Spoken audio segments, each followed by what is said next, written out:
Hello and welcome to our series on self-marriage. I'm here today with Linda Doktar, who's coming to us all the way from the Gold Coast, Australia. Thank you so much for being here, Linda.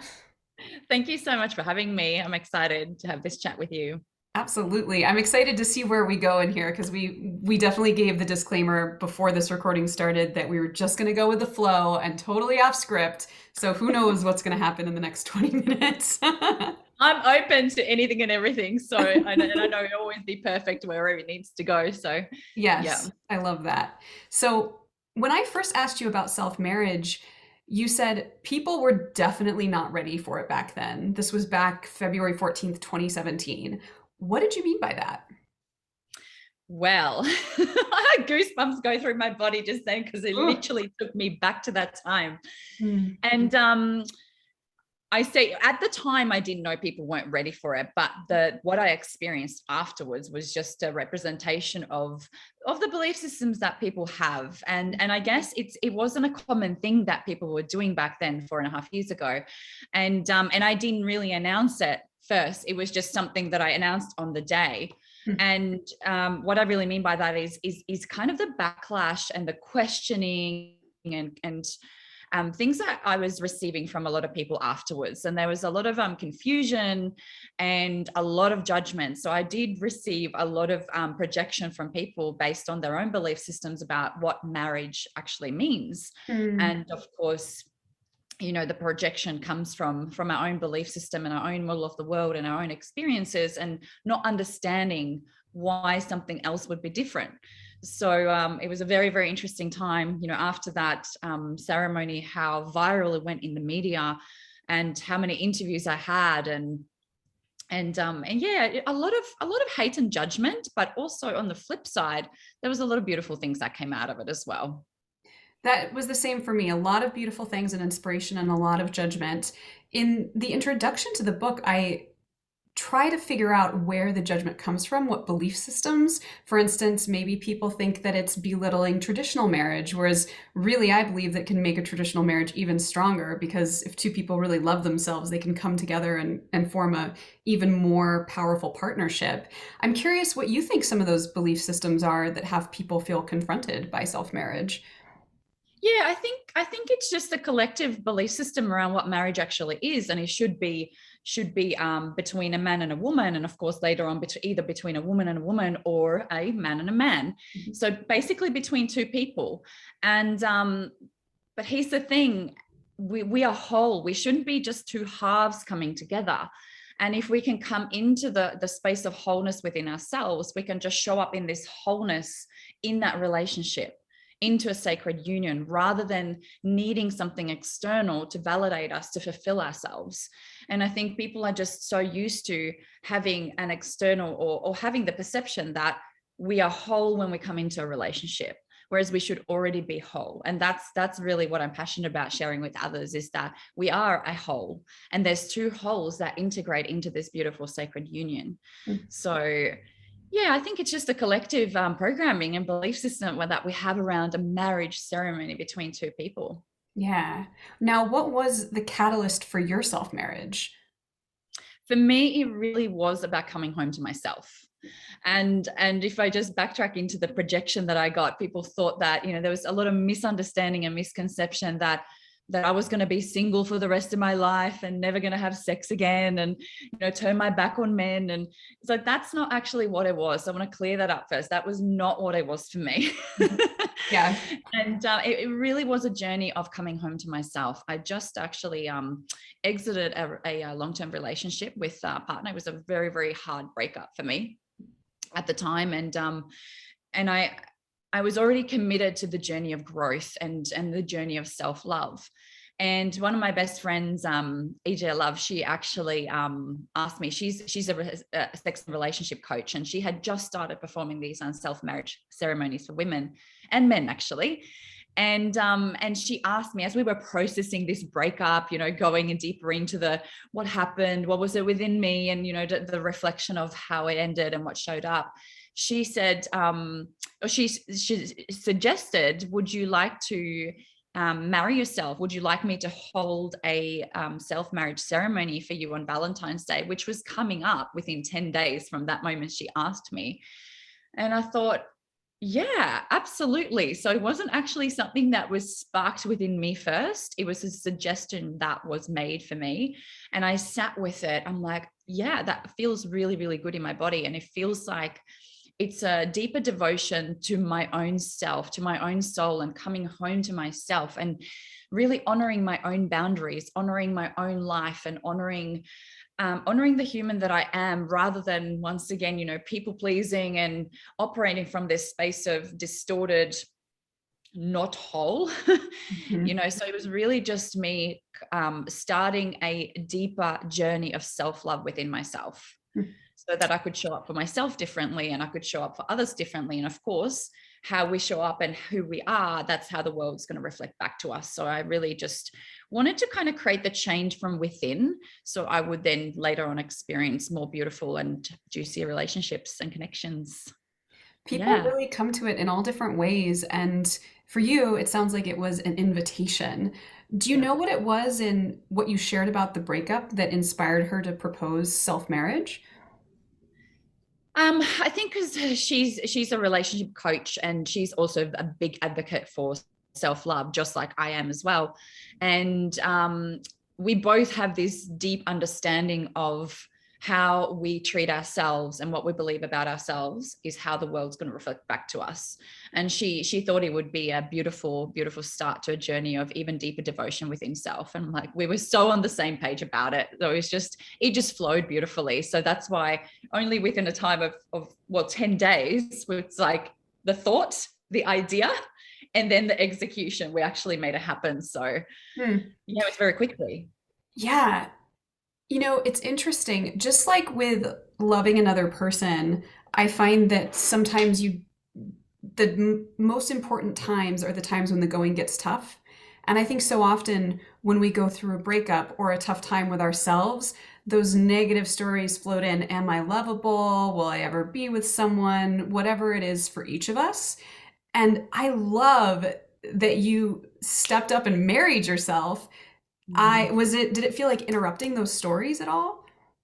Oh, absolutely. I've got a past back many, many years ago where I completely self-destructed and really just entertained a lot of self-loathing and had a lot of low self-worth and just distorted beliefs about myself, and just didn't treat myself in a beautiful way. Yeah. So that was a big catalyst of stepping into this commitment and devotion, because self-love isn't just one decision here. It's like we choose that every single day. We Mm. choose that in every single moment, every single conversation, interaction, in life in general. So it was really the catalyst, the beginning point where I wanted to go deeper and deeper and deeper, of releasing the stories, releasing the low self-worth and the self perception that I had around myself. Mm. And it's been a beautiful journey since, actually. So yeah. What did self-love mean to you back then, and what does it mean to you now?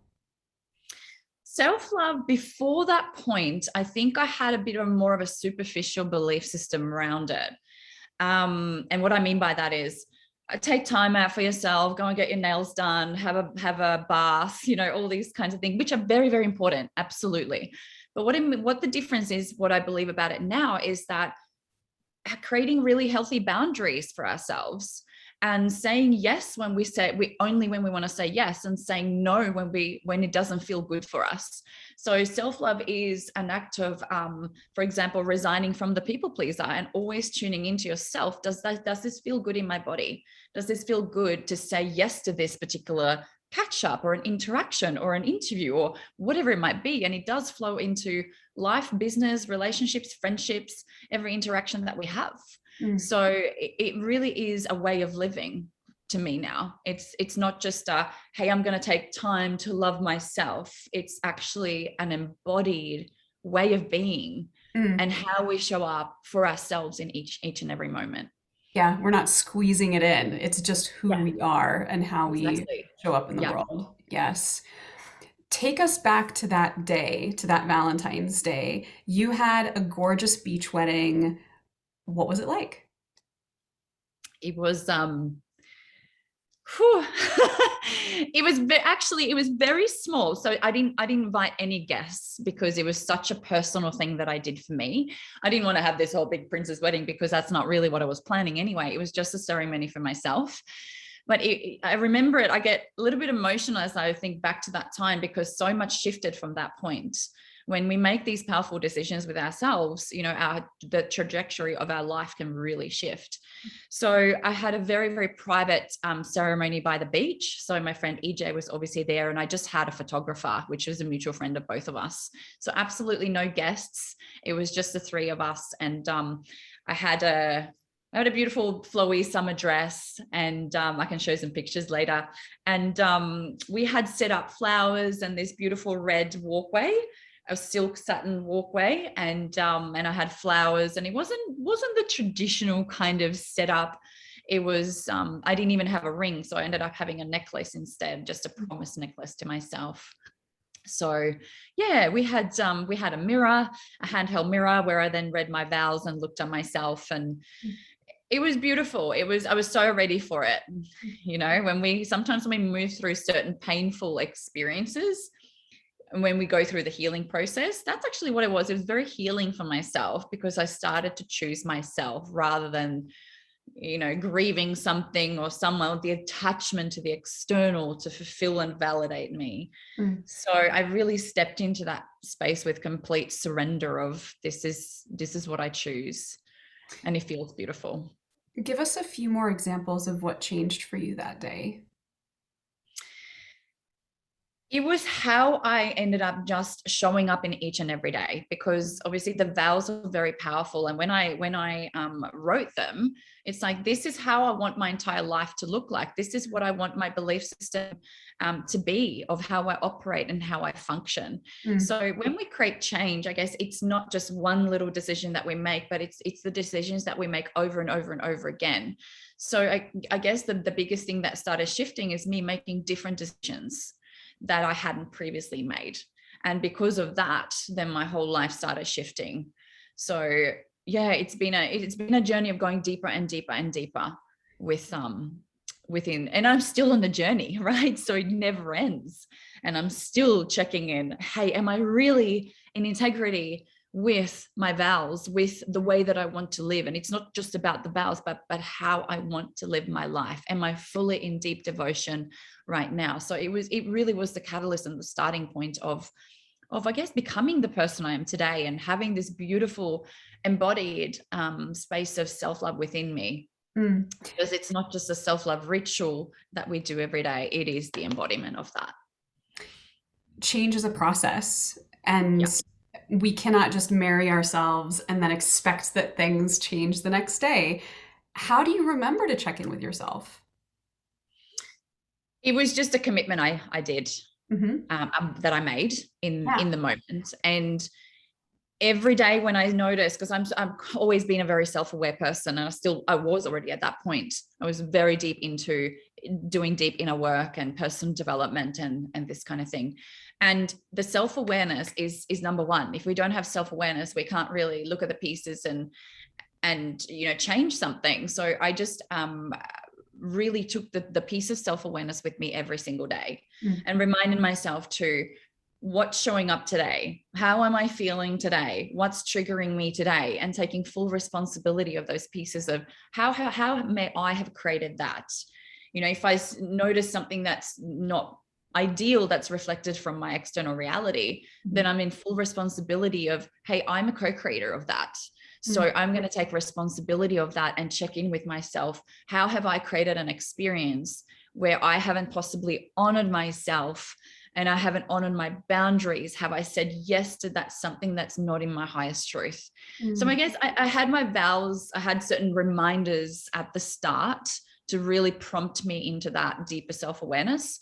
And once we practice something over and over again, it just becomes part of us. So I didn't need these props anymore. Like I had my vows on the fridge and I had my necklace on, or I hung it somewhere, and I didn't really need that anymore. It was more just, this is who I am now. This is just my standard. Mm. You mentioned that you live streamed your self marriage. What inspired you to do that? What were you hoping that other people would get from seeing the event? I really wanted to share the message of self-love. Mm. And I guess that was the point where I came out and told the world, hey, I'm doing this, because I hadn't told anyone in my friends or my family network at all. And it actually only worked for 3 minutes, and then the battery died, Oh but it was no. still enough to show people what I was doing. And that's where all the questions started, obviously. But my main intent for that was to share the importance of self-love, that love it isn't just between two people or other people. It's actually deep devotion to ourselves, and how we treat ourselves is how the world's going to treat us back. Hmm. So, Love that. Did mm. you have a honeymoon after you did your self marriage? I didn't. No, no, Oh, because it was such a short planning time, and it was right. never my intent to do that in that way. But I did. I just went home that evening and just really sat with myself, turned off social media, turned off devices, and I really was just present with myself for the rest of the day. And yeah, actually, my friend EJ, she suggested, should we go somewhere to celebrate and have a dinner? And I said, I actually really just want to be present with myself. I want to be Mm. alone today, and to really sit with what I've done and what I've chosen to do, and the direction of where I'm on the path that I'm now creating for myself within Mm. myself. Just to So marinate in it. yeah. So I spent some time alone, but yeah, no, not really a honeymoon per se. Yeah. Well, I'd love to see some photos of your self marriage and for you to walk us through what was happening in each of those if you're willing. Sure. Let me share my screen. Okay. So I've got a couple of here to show you. And I look very different. I was blonde back then. So this is me who's standing towards Love it. us. You looked great then. You look great now. And I like that your hair matches the officiant's hair. That's great. Yeah. So this is obviously me looking at EJ, and about to walk towards her into the ceremony. Mm. So it was a very simple and basic setup with rose petals, and I had my flowers as I was walking down the aisle. And yeah, and there's my, you can see my dress a little bit better there. And it was a very happy thing. We laughed. It wasn't, even though it was emotional to some extent, it was more of a joyful celebration. We Mm. had a lot of fun, and yeah, a lot of laughing, a lot of happy tears, to be honest. Yeah, So and how did you choose this dress? Like it looks so fresh and fun and beachy. What inspired the dress? it was summer, Hmm. and I didn't actually buy a dress particularly for this. I Oh. just chose something that was, well, the top was white, so it kind of represented kind of part of the traditional thing. But it was just, yeah, it was just a beautiful flowy summer dress Mm. that resonated with me at the time. And yeah, and here we have the happy and joy. So yeah, it was a beautiful experience.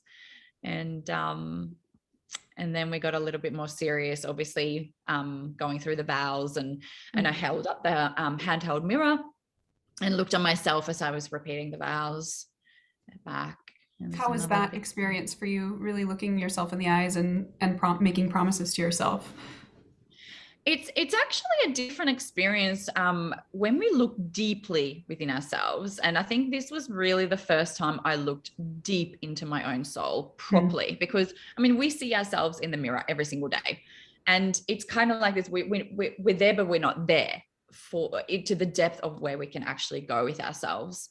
So this was really inspiring for myself to actually go deeper. What's really underneath the shell that I can see in the mirror? What's really in that? So yeah, it's very powerful and very confronting. It can be very confronting if when we're starting out to look at the deeper parts of ourselves. Mm. So but as that relationship changes, and that's really what it is, the relationship that we have within ourselves, and as that starts to change and shift, then we also learn to be more present and more comfortable with looking at those aspects of ourselves. And that's definitely what I experienced as well. Yeah. And Here we go Lovely. afterwards. What fun flowers you had. That's so great. I love that it was a very colorful Uh-huh. ceremony, and there's EJ and myself. So yeah, beautiful memories. It really Yeah. was. Just and then what city is that in the background for our geography buffs? Oh, that's Surface Paradise in the background. Cool. So Yeah. so Australian, very exciting. Yeah. And is there any way that you commemorate your anniversary? Um, no, I don't make these big things about it, but it does prompt me into this because I did it on Valentine's Day. So every time Valentine's Day comes around, it's always a beautiful reminder of, hey, this is actually my day. Hmm. And it's not a day where, oh, I don't have a partner this year, I feel lonely. It's actually not that at all. It's really Uh-huh. what it represents to me is like, hey, it's a reminder that I am whole and I'm constantly choosing myself and honoring myself on a deeper level. And it's just a reminder of that catalyst and the beginning point of choosing to go deeper within myself. Hmm. So, What have mm. you learned about yourself in the years since you married yourself? So have we got how many hours do we have? In one sentence. Maybe share with us the top three. You're right. What am I thinking? We're both coaches. We're constantly learning things about ourselves. Right. Yeah. Every day. It's like yesterday I learned so much about myself. So really, we just really keep it kind of in the aspect of self-love. And what I've learned is more about the relating part. So I think my relationships have changed significantly, even friendships. And as I started to change things within myself, I just experienced more connected relationships, more whole relationships where even, kind of like the codependency started to dissolve because I stepped into wholeness and I experienced other people who felt whole within themselves. And there was no like, I need you or projection of you did this, where this is all past relationships, and I don't experience that at all anymore. Yeah. So I think the biggest learning and reminder really has been how powerful our inner work can be when Mm. we're taking full responsibility and of our conscious evolution of being human, and how much we can shift, and we're still learning, right? Taking full responsibility of our conscious evolution as humans. Just needed to underscore that. That is exactly what self marriage is Yeah, and this personal development work that we do. yeah, Mhm. absolutely. So, final question. What would you say? What advice would you give to someone who is considering self marriage and maybe feels a little nervous about it? Yeah, I would love to just give this advice that whatever it represents for you, let that be what it is, because each and every one of us go through this process for a different reason, and we have different inspiration, different calling of why we want to do that. And of course, for me, it was a very personal journey of just private deep devotion within myself, whereas others might be going through with it in a way of going into a sologamy kind of process in life where they're not dating others. Hmm. So let it be your truth, connect to your truth of what it is and allow it to be that. Because once again, letting go of the constructs and expectations or programming what we have even around self-marriage, there's no right or wrong. It's just your truth. And if you're feeling called to go into a ceremony like this, then follow that, because really the only thing that we have here, we're on a sovereign journey. We have our own truth, and the more that we can honor that truth, the more juicy our life becomes. Yes. Yeah. Thank you so much for being with us, Linda. Such a pleasure to hear more about your day and your philosophy and your version of self love. And thank you for all your wisdom. Yeah, thank you. It's been beautiful to connect and beautiful to share with everybody. So, yeah.